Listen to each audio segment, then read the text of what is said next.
Bom dia, quarto ano. Hoje é a nossa aula de História, tá? 29/4/2021. Gente, o mês já tá acabando, já acabou. Amanhã já é 30.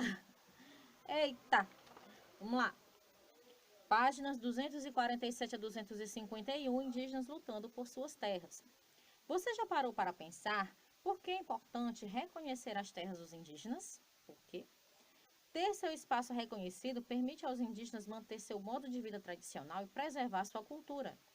Os indígenas têm organizado diversas formas de luta e mobilização para que seus direitos sejam respeitados. Veja a seguir. Então, nós temos aqui essa imagem, tá?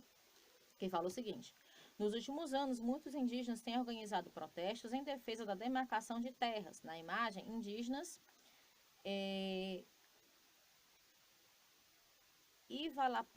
Ivalapites protestam em defesa de seus direitos em Gaúcha do Norte, Mato Grosso, 2012. Então, alguns grupos indígenas têm utilizado as novas tecnologias para organizar um movimento de luta em defesa de suas terras. Na imagem, vemos o site desenvolvido pela Articulação dos Povos Indígenas no Brasil, que busca divulgar informações e articular as lutas indígenas. Então, é acampamento Terra Livre. Isso aqui, né? 2. Qual é a importância da luta dos indígenas pela demarcação de suas terras? Vocês podem responder aqui embaixo mesmo, tá? Certo? Eles estão em busca de legitimar, tá, o direito que eles têm no território brasileiro. E é direito deles, né, pessoal? Página 248. Primeira questão diz assim, que é atividades. Leia o relato de um indígena Pataxó sobre a importância da demarcação das terras. Depois responda as questões. A terra para nós é sagrada, nela está a memória de nossos ancestrais.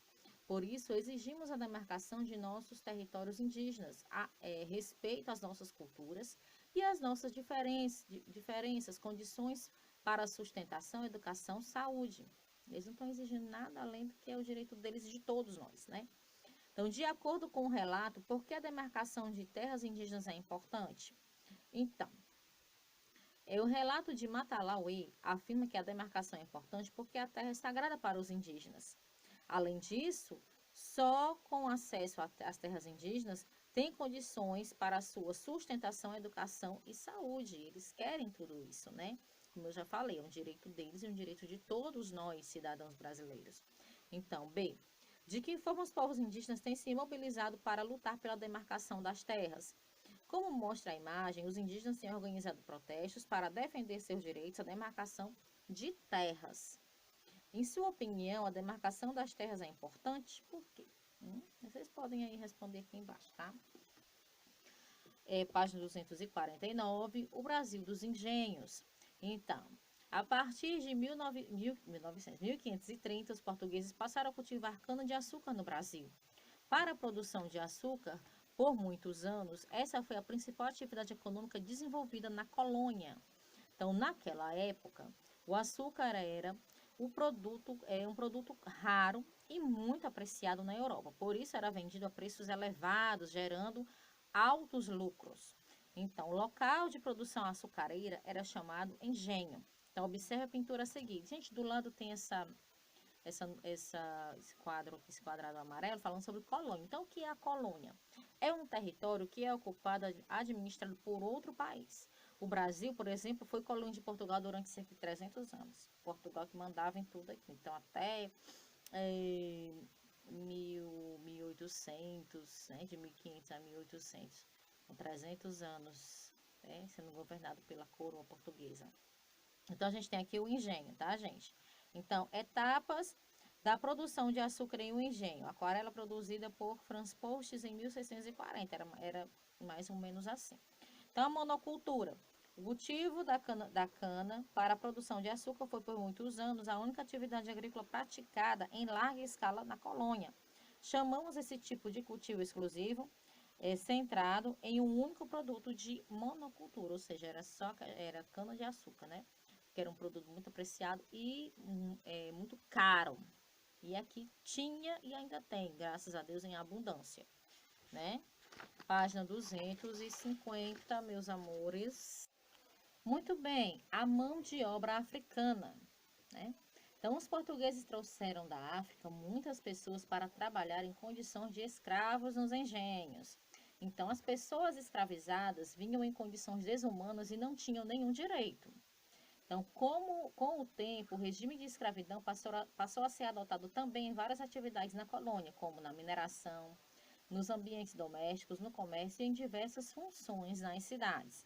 Então, a escravidão no Brasil, o regime de trabalho em que a pessoa se torna propriedade da outra, exercendo tarefas em condições de exploração e violência, é chamado escravidão.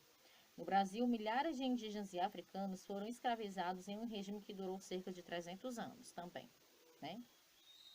As lutas e a resistência. Então, os africanos resistiam à escravidão de várias formas, por exemplo, quebrando ferramentas, incendiando lavouras. Muitos deles também fugiam para o interior das matas, onde formavam comunidades chamadas de quilombos. Nos quilombos, essas pessoas cultivavam o próprio alimento e podiam manifestar livremente sua cultura de origem. Então, desse lado aqui, a planta do quilombo Buraco do Tatu, formado na Bahia durante o período colonial. Eles eram bem organizados, sabe, pessoal? Então, na 251, a gente tem aqui, complete a cruzadinha a seguir com as palavras adequadas. Então, local onde ocorria a produção de açúcar, engenho. Cultivo exclusivo de um único produto agrícola, monocultura. Produto produzido nos engenhos e comercializado pelos portugueses, gerando altos lucros. O açúcar. Pessoa trazida da África para realizar trabalhos forçados no Brasil. Escravizados. Comunidade formada em meio às matas por escravizados fugidos. Quilombo. Certo, meus amores? Essa é a formação da cruzadinha. Mas falando um pouco sobre a questão da mão de obra africana, eles eram trazidos, sim, capitães do mato, né? Iam, pegavam mesmo, sequestravam, tiravam ele à força do seu ambiente, do seu país, da sua cultura, da sua terra. E aí eles vinham para cá em navios chamados navios negreiros, em péssimas condições de higiene, sem comida. Muitos morriam durante a viagem, né? Eram jogados em alto mar. Chegando aqui, eles eram para o mercado, eles eram dirigidos para o mercado de escravo, onde eles eram vendidos como uma peça, como um objeto qualquer, como uma caneta. Eu chego na livraria, olha, a caneta é um objeto que eu vou usar. Assim era o escravo. É. E aí eles eram forçados a trabalhar sem a mínima condição de trabalho, sem alimentação adequada, sem o descanso para que eles pudessem revigorar suas energias para outro dia de trabalho. Era bem triste e infelizmente isso durou. Está na nossa história, faz parte da nossa história e isso durou muitos anos. Meus amores, por hoje é só. Amanhã a gente tem aula ao vivo, né? Sexta-feira, se Deus quiser, a gente se encontra. Beijinhos. Até amanhã, se Deus quiser.